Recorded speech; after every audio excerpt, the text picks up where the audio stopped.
So this video is in direct response to the large number of videos addressing the idea that Call of Duty Infinite Warfare is copying Halo.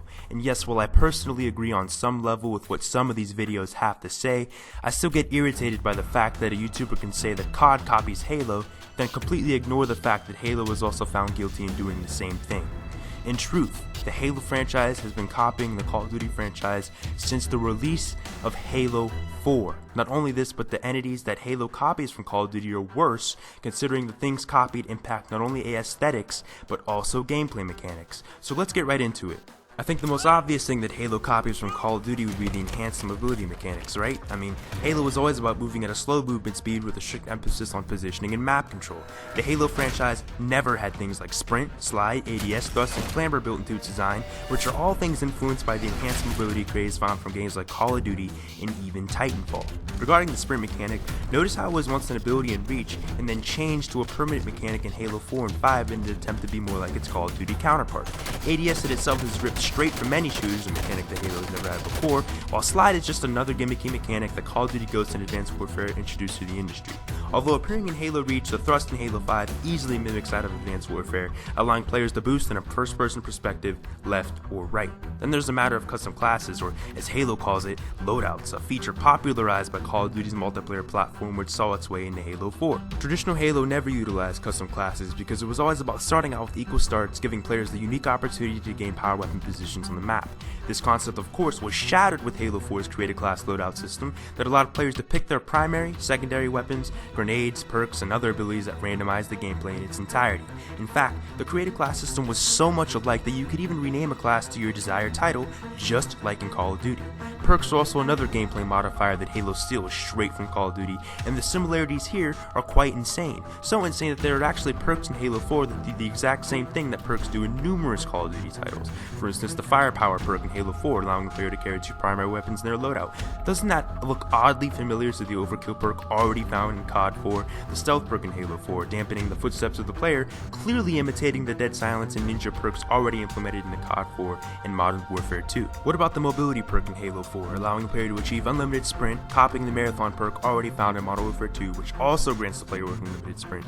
The Resupply perk in Halo 4, allowing players to retrieve grenades from dead enemy players, also imitates the Scavenger perk from Modern Warfare 2, which allows you to resupply from dead enemy players. The Dexterity perk from Halo 4, providing quicker reload speeds and weapon swapping, clearly imitates the Sleight of Hand perk yet again found in Modern Warfare 3, which does the exact same damn thing. How about the Explosives perk in Halo 4, providing increased grenade damage, clearly mimicking the Danger Close perk found in Modern Warfare 2. In fact, I could go on and on with more similarities in terms of perk effects, but for the sake of time, I'll move on to my next argument proving that Halo copies Call of Duty. Kill cams are a clear imitator that once again proves that the people at 343 love copying Call of Duty, a feature that shows a player's death from the perspective of the killer. And this feature was implemented in Halo 4 and even the Halo 5 beta, yet removed in the final build of Halo 5 because of community backlash. Halo even copies Call of Duty in the most minute ways that you might not even have considered, which brings me to talk about hit markers and grenade indicators. Hit markers, by definition, are any form of indication that lets the player know they've hit an enemy. See, Halo always had hit markers since Halo CE, but they were implemented by giving off visual cues, showing damage impact by the opposing player giving off a shield glow. This, in fact, is Halo's own unique version of hit markers, but 343 once again came in and decided to imitate the hit markers straight from Call of Duty. I mean, look how similar the hit markers are between Halo 5 and COD, it's insane. Then, like I said, there's the matter of grenade indicators, a method to visually show the player live grenades that are around them. Halo never had these indicators before, but yet again, in an attempt to be more like their Call of Duty counterpart, 343 copied these mechanics. Even multiplayer dialogue is another minute example of how Halo is copying Call of Duty. Remember how in traditional Halo, Spartans never spoke to each other in multiplayer? Sniper rifle reloading. Cover me, I'm reloading. Incoming grenade! Grenade! Enemy in blue base. Enemies moving through the atrium! Now you have Spartan chatter, voicing callouts such as, "I'm reloading, throwing a grenade," and "Hey, nice headshot."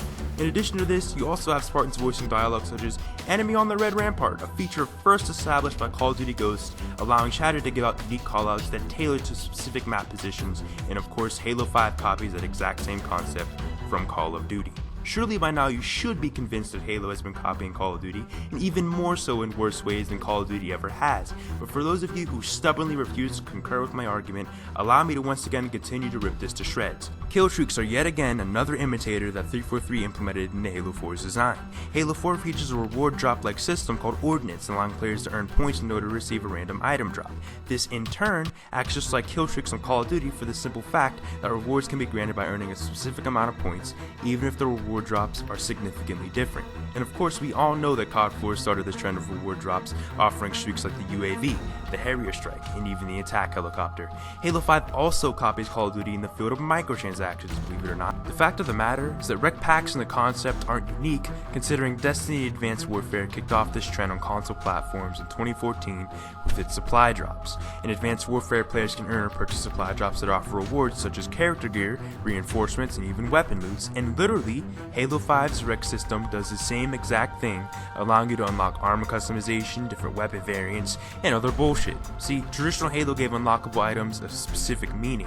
There was actually a specific way of unlocking your desired armor pieces or even customization items. For instance, in Halo 3, where obtaining the Hayabusa helmet was only possible by finding all 13 skulls in the campaign, or even the Recon helmet, which was only obtainable by completing all the Vidmaster achievements. But influenced by Call of Duty, yet again, 343 adopted a system that distributes items through RNG. Then there's also the implementation of weapon attachments in the Halo 5, yet again offering a foreign customizable mechanic influence from the Call of Duty franchise.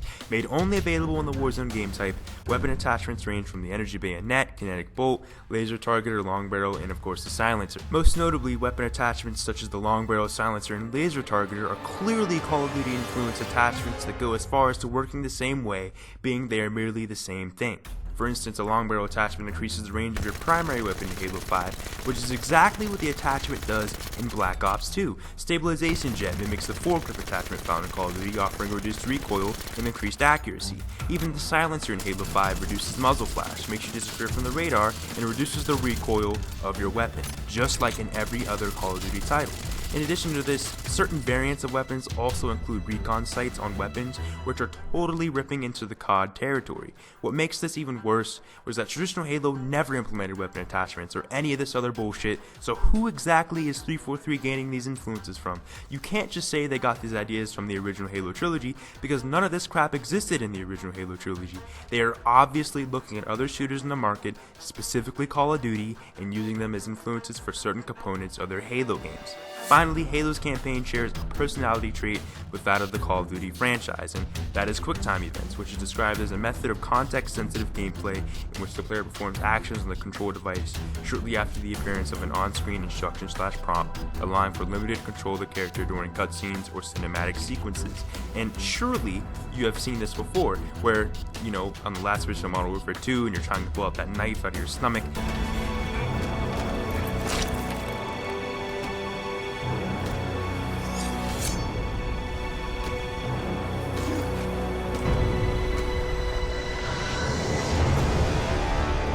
Or how about the QuickTime event in Halo 4 where you're climbing up a structure and then forward onto Dawn, and when you finally get up to the top, there's an elite with active camo and an energy sword waiting for you.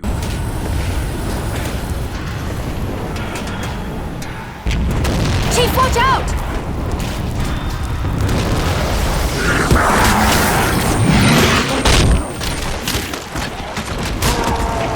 I thought we had a truce with the Covenant. A lot can happen in 4 years. These kind of quick time events, of course, were popularized by the Modern Warfare franchise, which would end all of their games with a special QTE event, and Halo 4 of course ends its campaign with a QTE against the Didact.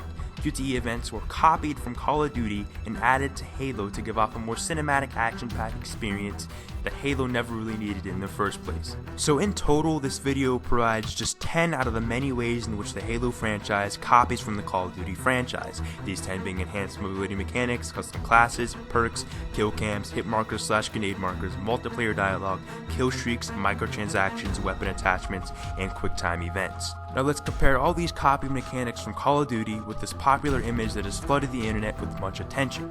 Notice how all the things that Infinite Warfare copies from Halo deal with aesthetics or looks, while many if not all the things copied from COD to Halo have an adverse effect on game design. After seeing that, how in the world can you ignorantly come to the conclusion that Infinite Warfare is copying Halo when in fact Halo succumbs to doing the same thing to Call of Duty, and even so in worse ways that impact more than just aesthetics, but rather gameplay dynamics? On a final note, I'd like to thank you for watching. Remember to like, share, comment your thoughts, concerns on the video, and lastly, subscribe to Weapons Grade for more content about the future of Halo and gaming in general. Peace.